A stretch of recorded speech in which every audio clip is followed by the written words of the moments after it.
Coaching adalah suatu proses kolaborasi yang berfokus pada solusi, berorientasi pada hasil dan sistematis, di mana coach memfasilitasi peningkatan atas performa kerja, pengalaman hidup, pembelajaran diri, dan pertumbuhan pribadi dari coachee.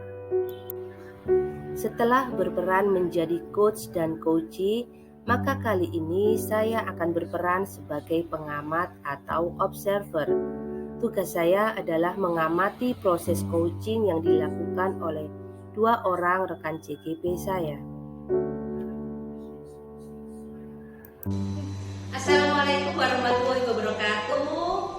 Hari ini kami akan melakukan simulasi proses coaching. Perkenalkan, saya Bu Arina Siswayuni, saya berperan sebagai observer.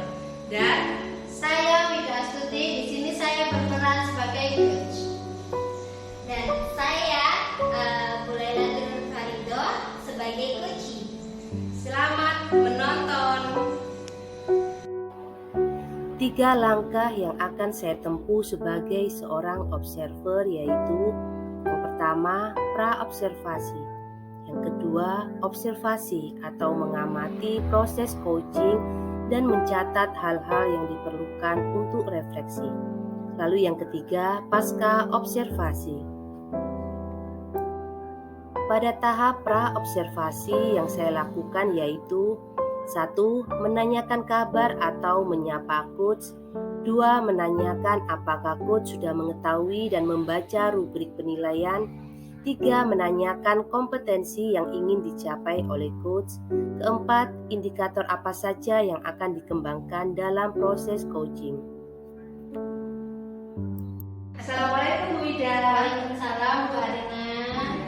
Bu Wida, hari ini akan melakukan kegiatan coaching ya Bu? Iya, jadi insya Allah hari ini saya akan melakukan coaching Bu Arina. Ya. Kira-kira siapa Bu yang akan di coaching sama Bu Wida? Insya Allah hari ini saya akan coaching Bu Lala. Oh gitu ya. Iya, Jadi hari ini saya sebagai Bu Arina akan bertindak sebagai observer Bu. Jadi saya akan mengamati nanti untuk kegiatan coaching Bu Wida dengan Bu Lala. Oke. Nah, Bu Wida, untuk coaching nanti apakah Bu Wida sudah pernah melihat rubrik penilaiannya Bu? Jadi semalam itu sudah Bu, tapi apabila dijelaskan lagi mungkin itu akan lebih baik Bu Arina. Ya, jadi Bu, untuk langkah-langkah kegiatan coaching hari ini adalah menggunakan alur tinta ya Bu. Apakah Bu Wida sudah paham dengan tahap-tahapnya pada alur tinta? Insya Allah sudah Bu. Jadi ada 4 tahap di alur cerita, yaitu yang pertama tujuan, identifikasi, rencana, dan juga tanggung jawab Bu Arina. Iya, betul sekali Bu. Jadi untuk alur coaching ya, menggunakan tahap tinta itu yaitu pertama tujuan, ya, lalu identifikasi masalah, lalu aksi ya, dan selanjutnya ada tanggung jawab. Iya betul. Jadi itu ya Bu untuk alur tahapan menggunakan tinta. Nah, Bu Wida, mungkin ada yang perlu ditanyakan? Saya rasa cukup Bu untuk untuk alur ceritanya saya rasa sudah cukup. Ya. Nah, Bu Wida kan sudah mengetahui dari alur tahapan tinta. Nah, kira-kira untuk materi untuk seputar coaching ini kira-kira kompetensi apa yang nanti akan dikembangkan oleh Bu Wida pada kegiatan coaching nanti? Jadi saya itu ingin mengembangkan semua kompetensi Bu, mulai dari kehadiran penuh, mendengarkan aktif, dan mengajukan pertanyaan yang berbobot. Jadi semua kompetensi itu ingin saya capai dari hasil coaching nanti. Oh gitu ya, jadi Bu Wida ingin mengembangkan ketiga kompetensi itu tadi Bu Wida.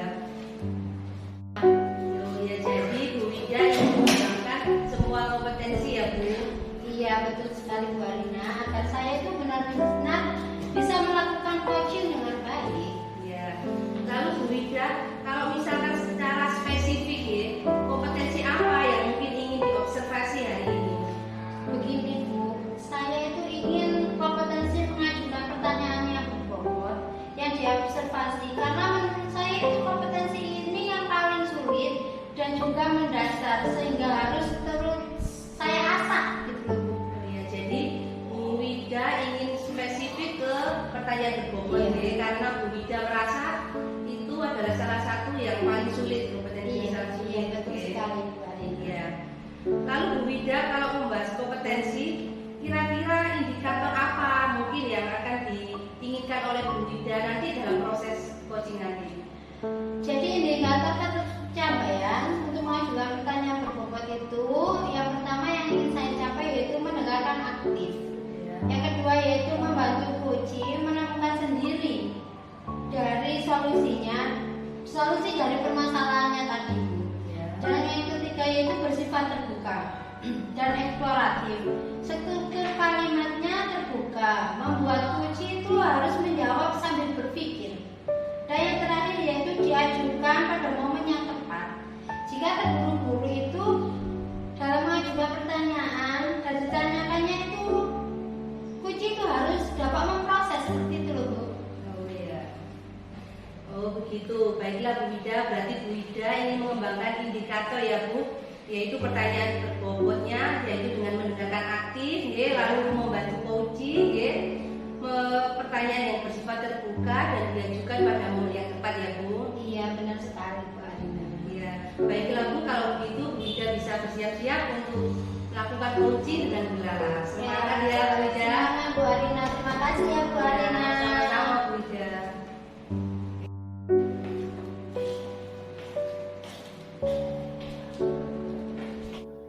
Pada tahap observasi atau mengamati proses coaching, yang saya lakukan adalah 1. Mengamati kemampuan coach dalam memberi umpan balik terhadap pernyataan-pernyataan coach. 2. Memperhatikan bahasa tubuh coach dalam merespon pernyataan-pernyataan coach.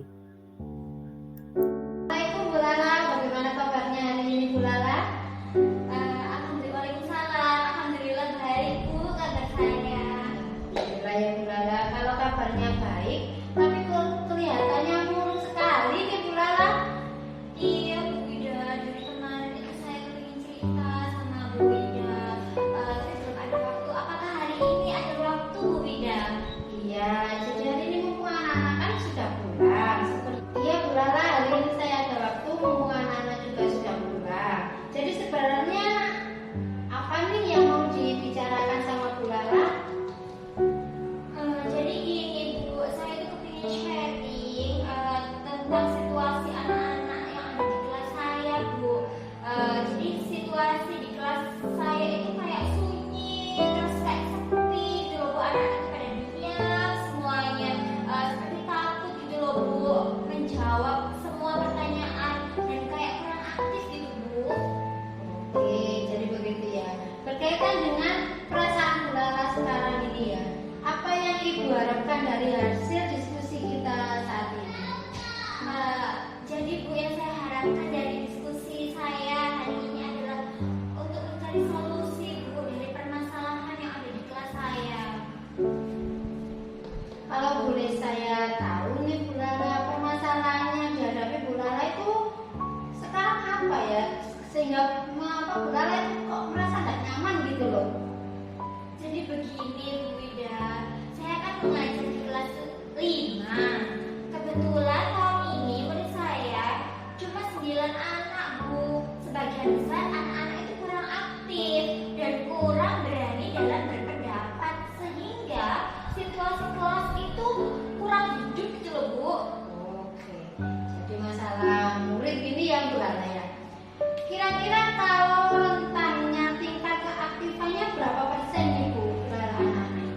Kalau saya observasi ya Bu ya, menurut saya ini di bawah 50% Bu untuk dikatakan aktif seperti itu. Kira-kira menurut Bu Lala ini ya, apa yang membuat anak-anak itu tidak aktif dan tidak berani dalam berpendapat? Menurut saya Bu, ketika anak-anak maju presentasi, saya tidak memberi waktu untuk kegiatan umpan balik yang pertama itu Bu, dari teman-temannya, sehingga kemampuan berbicara dan berpendapat anak-anak itu saya rasa kurang. Lalu apalagi nih Bu Lala, kira-kira masalahnya lagi? Dan menurut saya juga anak-anak juga kurang berlatih Bu, dan pembelajaran saya juga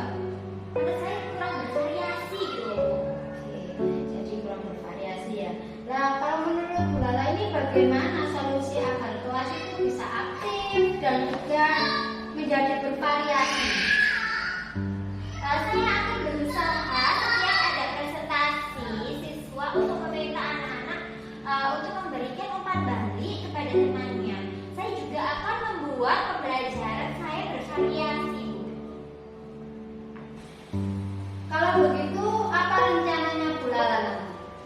Jadi Bu, rencana saya untuk kedepannya itu adalah saya akan menggunakan variasi dalam pembelajaran Bu. Contohnya menggunakan kelas polling. Jadi kelas polling adalah untuk menggunakan kuis atau soal yang jawaban anak-anak itu dari voice note Bu, sehingga anak-anak berani mengungkapkan pendapat lewat lisan sehingga kemampuan berbicaranya itu terlatih seperti itu. Bagus sekali nih rencananya Bu Lala ya.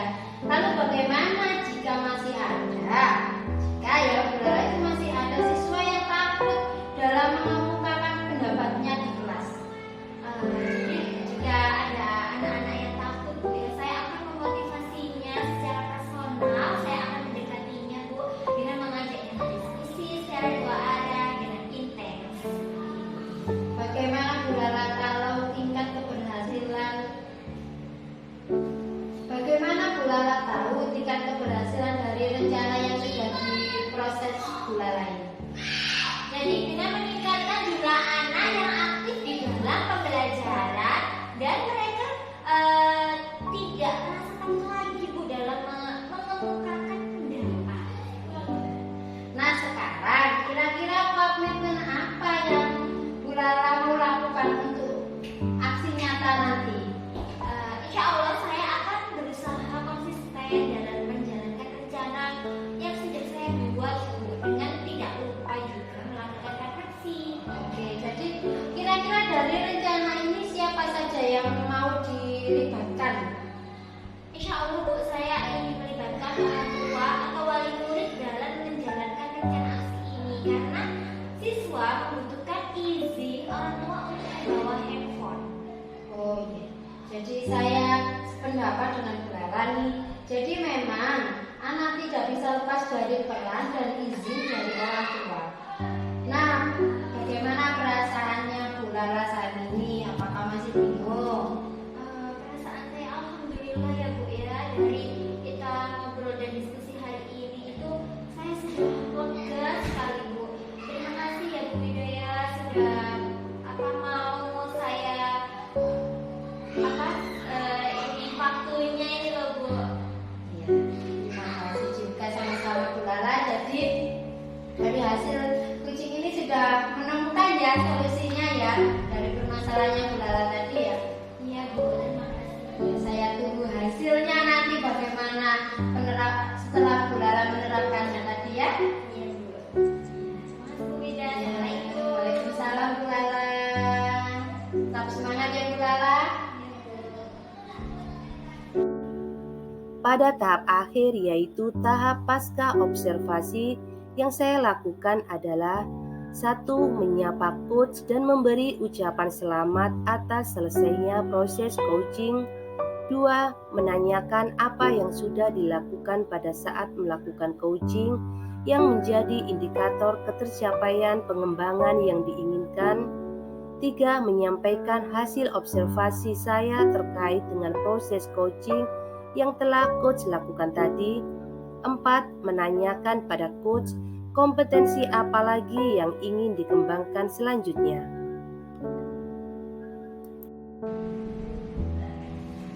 Nah, Mida, bagaimana proses coachingnya tadi? Alhamdulillah Bu Arina tadi berjalan dengan lancar. Alhamdulillah Ibu, berarti tadi berjalan dengan lancar. Nah Bu Ida, tadi pada proses coaching tadi apa saja terkait indikator yang sudah Bu Ida sepakati tadi? Sepertinya tadi saya sudah pertama itu membuat pertanyaan-pertanyaan berdasarkan kata kunci yang saya peroleh dari proses mendengarkan. Yang kedua tadi saya telah membantu kunci melakukan mencari solusi dari permasalahan tadi. Dan yang ketiga bersifat terbuka dengan kata tanya apa dan bagaimana. Dan keempat yaitu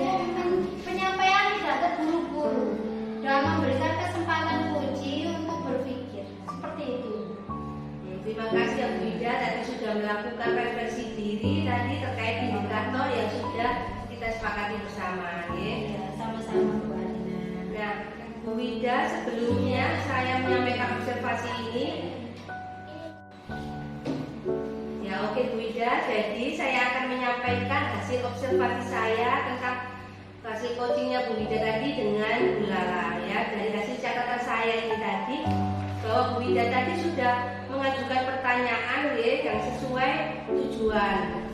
Lalu Bu Wida juga melakukan identifikasi permasalahan tadi dengan memberikan pertanyaan yang berbobot pada kunci dengan mengambil kata kunci dari proses Bu Wida tadi mendengarkan. Bagus sekali Bu Wida. Jadi intinya sebenarnya adalah kata kunci. Karena Bu Wida tadi sudah mendengarkan dengan baik. Lalu Bu Wida juga sudah memberikan pertanyaan yang membuat kunci itu merencanakan ide-ide untuk menyelesaikan permasalahannya tadi. Lalu Bu Wida juga sudah menanyakan tentang komitmen terhadap rencana mungkin yang harus dilakukan oleh coaching, ya, dan waktu perencanaannya. Ya. Tadi Bu Wida untuk kompetensi yang akan dikembangkan tadi adalah pertanyaan berbobot, ya Bu Wida. Iya, betul sekali Bu Ya. Arina. Nah, berdasarkan indikator yang dikembangkan di awal tadi, melalui catatan saya bahwa Bu Lala telah membuat pertanyaan-pertanyaan berdasarkan kata kunci yang diperoleh dari hasil mendengar. Lalu Bu Wida juga sudah membuat kunci tadi menemukan solusi sendiri dari permasalahannya. Lalu Bu Wida juga membuat pertanyaan atau kalimat tanya yang bersifat terbuka dengan menggunakan kata tanya apa, bagaimana, ya Bu Wida, dan juga membuat kunci berpikir sehingga dia bisa menemukan sendiri solusi dari permasalahannya. Lalu Bu Wida juga menyampaikan pertanyaannya itu tidak terburu-buru, dan juga Bu Wida memberi kesempatan pada kunci untuk berpikir dan memproses, sehingga dia bisa menemukan ide-idenya sendiri dalam menemukan solusi permasalahannya, ya Bu Wida. Terima kasih ya Bu Arina atas penggambaran yang diberikan. Semoga kelak saya akan lebih bagus lagi melakukan coaching. Sama-sama Bu Wida, semoga Bu Wida bisa mencapai apa yang diharapkan. Ya, terima kasih Bu Arina. Ya, sama-sama Bu Wida. Nah, berdasarkan hasil coaching yang kita lakukan tadi, mungkin ada kompetensi yang ingin dikembangkan lagi Bu Wida mungkin. Begini Bu, sepertinya saya itu perlu mengembangkan kompetensi mendengarkan aktif, yaitu terkait asosiasi. Soalnya pada saat kegiatan coaching tadi itu saya merasa selalu menahan diri untuk tidak melakukan asosiasi, mengaitkan dengan pengalaman saya sendiri, karena saya itu sering sharing pengalaman dengan teman-teman guru saya, jadi terbawa gitu loh Bu, sehingga dalam proses tadi itu saya merasa menahan diri gitu loh Bu untuk melakukan asosiasi tadi. Gitu ya Bu. Baik Bu, berarti kompetensi yang mendengarkan aktif Bu ya, yang tidak boleh dilakukan menurut Bu Wida yaitu asosiasi, ya. Karena menurut Bu Wida asosiasi itu adalah dengan mengaitkan, jadi permasalahan kita kaitkan dengan coaching, ya. Jadi kita menganggap itu dengan sudut pandang kita, gitu ya. Iya, betul sekali Bu Arina. Baik Bu Wida, terima kasih sudah melakukan coaching hari ini. Jadi untuk kompetensi mendengarkan aktif ya Bu Wida yang tidak boleh dilakukan itu kira-kira asosiasi yang menurut Bu Wida. Jadi menurut Bu Wida itu harus dikembangkan lagi, ya. Iya, Ya, Bu Wida. betul sekali. Saya ingin meningkatkan diri dari indikator itu tadi. Ya, baik Bu Wida, terima kasih untuk proses coaching kita hari ini, ya, proses observasinya.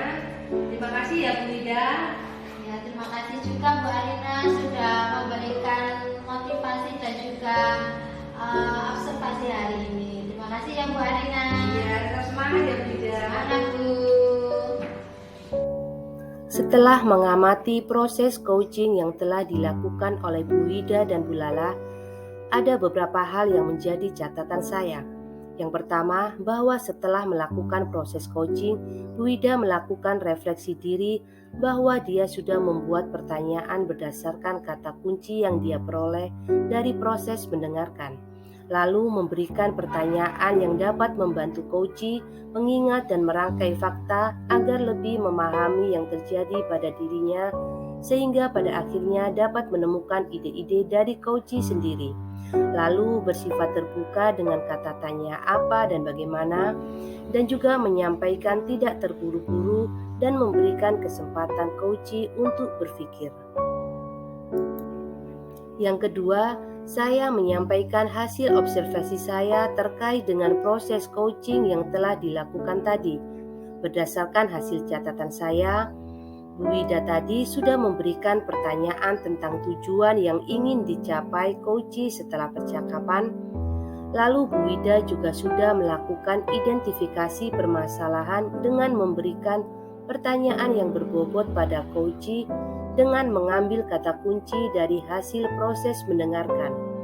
Bu Wida juga sudah memberikan pertanyaan yang dapat membuat coach merencanakan ide-ide untuk menyelesaikan permasalahannya.